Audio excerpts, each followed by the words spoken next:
And here we go, tip-off underway. Sun Devils are going to come down with the ball. Jaden Simmons, getting off to a fast start now outside on the perimeter. Toronto Crisp dancing around.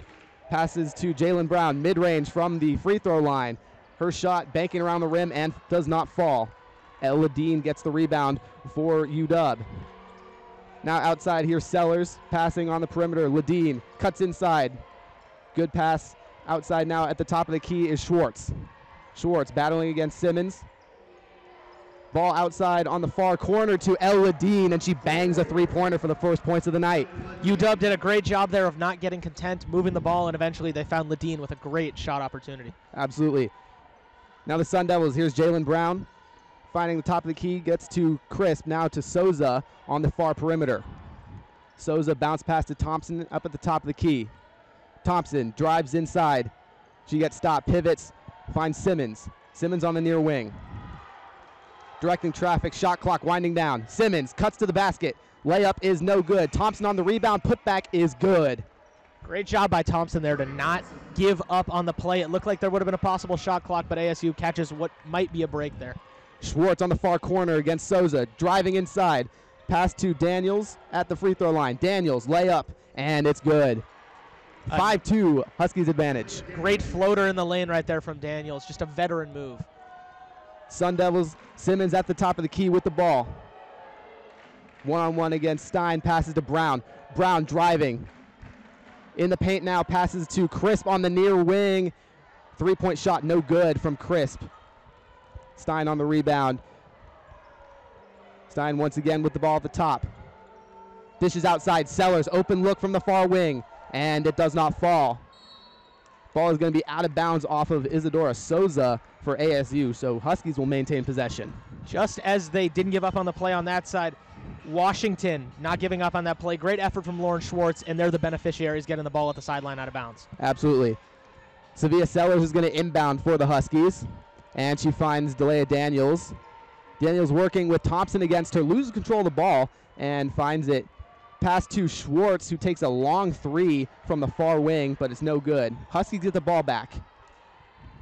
Now Daniels on the perimeter. That's Stein. Now to Schwartz on the far wing. Sellers to Ladine on the near wing now. Daniels cuts inside, and she gets fouled on the way up. Delea Daniels seems to be their get-out-of-jail-free card right now. The offense struggles. It becomes stagnant. Get under 5 seconds on the shot clock. Get it inside to Delea Daniels and let her go to work.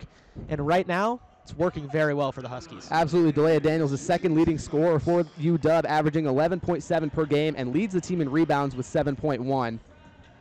So she's going to head to the line, shooting 2 shots. 7:40 left to go. Huskies 5-2 over the Devils right now. Daniels sets. First shot will fall. Daniels, last time these two teams met, 7 points, 12 rebounds. I think you want a little bit more outlook on the offensive end from her. Especially, and only in 28 minutes, only 7 points. A little concerning from one of your best players. Drains her second free throw attempt. ASU hustling down the line here with the ball. Here's Brown.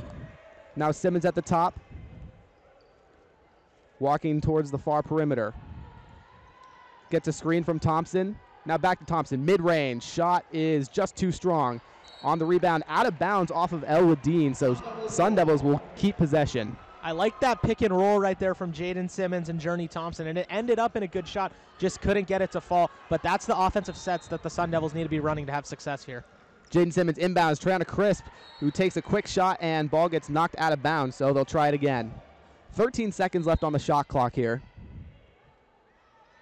Simmons trying to find somebody. Finally gets it to Brown, who's on the close shot near the elbow. Now pass to Simmons in the paint. Simmons puts one up, and it's good. 4-7. Huskies still leading by 3. Jaden Simmons showing it doesn't matter how tall you are. The 5'9" guard just goes up strong and gets 2. And she's so effective in the middle. Ladine loses the ball. Sun Devils on the fast break. Jalen Brown to Crisp with the layup, and 1! And now the Sun Devils with an opportunity to tie up the game here early in the first quarter. So now it looks like we're going to get a substitution here. Abby Bumcrot is out, and we're going to see Charisma Burgesson instead hitting at at the 9 spot.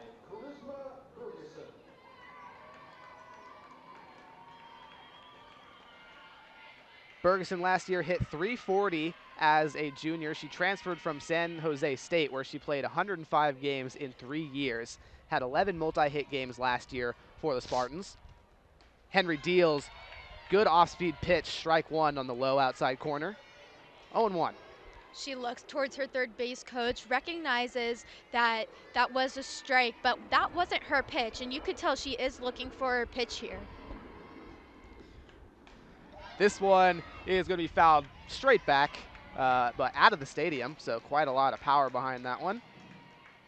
And now it'll be 0-2. Henry, pretty locked in so far, had a quick first at-bat, looking to make quick work of Bergeson here. The 0-2 is low and will be called for the first ball of the at-bat.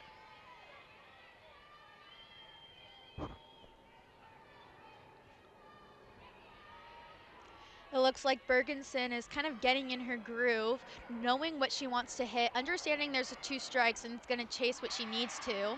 And the 1-2 pitch is low and outside for ball 2. That'll look to be more of a fastball, but Henry couldn't quite locate where she wanted it to. So now they get ready for the 2-2 dance. Henry fires, tries to hit that outside corner once again, but it is once again a ball. That looked to me like it was more of a drop curve and just curved a little too much to the right and down, or to the left and down. And the count is full, 3-2. Yep, so it all comes down to this for this at-bat. 3-2, 2 talented players going right at it. Cami Henry and Charisma Bergeson. And this one is fouled to the right into the bleachers off of the first base side. And we'll go at it once again. Bergeson from South San Francisco, California, standing at 6 feet tall. Played 3 sports in high school, softball, basketball, and volleyball. And the pitch drilled deep to left, and that one off the top of the scoreboard, it is gone. And Boise State will take a 3-2 lead. What great power and what a great hit from Bergeson. The Boise State team is all out at the plate, all excited, all screaming.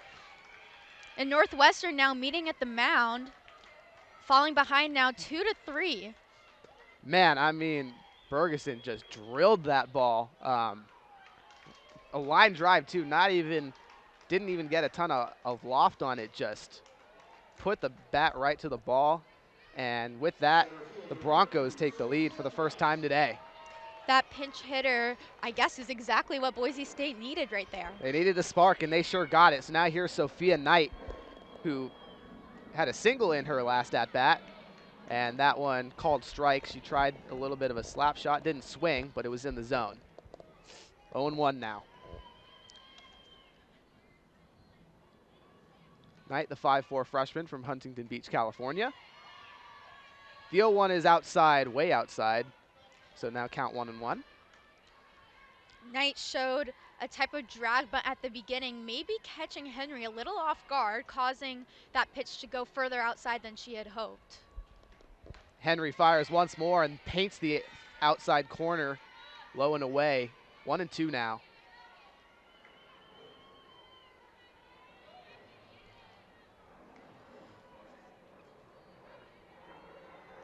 Henry sets, deals. This one is going to be hit towards third and fielded there by Katie. Fires to first, and it's in time for out number 2. Why don't we move on to some of the other signings? I think one we can both agree on really good was the re-signing of C.J. Gardner-Johnson, who was a part of they traded for him from the New Orleans Saints in 2022, and he helped form a back-end duo with Reed Blankenship that helped carry the Eagles to the Super Bowl. He actually led the NFL with 6 interceptions in 2022 in a healthy campaign with the Eagles. He was fantastic. And bringing him back on a 3-year, $33 million deal, I think at 11 per year, that's pretty good. And I think he's one of the best safeties in the league right now. And then, Jack, I know you're going to hit on a lot of other points. I'm going to leave that to you. But, I mean, good signing. I think this was a really good deal to get done, and I think a lot of Eagles fans and a lot of Eagles media didn't expect him to, because if you've been following him throughout the past couple months, he's kind of had a love-hate relationship with Philly. His car actually got jacked in Philadelphia after a game, so that leaves a pretty terrible experience in the mouth. But also he made some comments about Eagles fans being extremely negative in recent memory. I believe it was earlier this offseason. So kind of a checkered history with the fans, but I still think on the field, fantastic signing. Yeah, I mean, for sure. And I think it's been a little more of a hate relationship. Yeah, I think that's fair. The past 12 months. But I'm super excited he's back. I think there's a serious argument to be made. Like, he's one of the best young safeties in the league. And it's just so crazy considering the context of that, because he played his 2022, he played like 4 games at safety, and his first 4 games, a lot of people forget this, he was horrible because he was trying to learn how to play a new position. Right, because he's a slot corner by trade. Exactly, right? He played slot corner for the Saints for first few years of his career, and actually he's still listed as a slot corner on NFL.com. They have him listed as a corner as the signing for the Eagles, but he's a hybrid player. He can play anywhere pretty much in the back end. Yeah, and that's kind of an interesting thing, too, is like, where is he going to play, right? Because the money, $11 million APY, does indicate that you're playing for a slot corner, right? Not necessarily a safety. But it's so hard to think he won't play safety just considering how thin the Eagles are right now. Yeah, they have such a huge need at safety with the Sidney Brown injury especially. You have Reed Blankenship and Sidney Brown as the only rostered safeties following the Kevin Byard cut. And now you bring in C.J. Gardner-Johnson, who's much younger, who actually I think compares relatively well to a younger Kevin Byard. I don't think Byard was as versatile. He couldn't really play as much in the slot. But I think, Johnson just getting younger and frankly more talented at this point. I think he played safety so well down the stretch in that Super Bowl run. I mean, you didn't want to throw his way because he was either going to pick it or break it off, break it up. Like, truly lockdown. And I think one of the points that I think is really fantastic is in Vic Fangio's defense. Oh man, I'm excited to see what he does with Gardner-Johnson, because we know Vic Fangio loves his chess pieces, loves guys that are mismatches in coverage who can, he can disguise his guys. Gardner-Johnson is perfect for that, because you don't know what position he can play or what position he's going to be playing at the line of scrimmage. So I think Fangio's going to have a really fun time with him this year.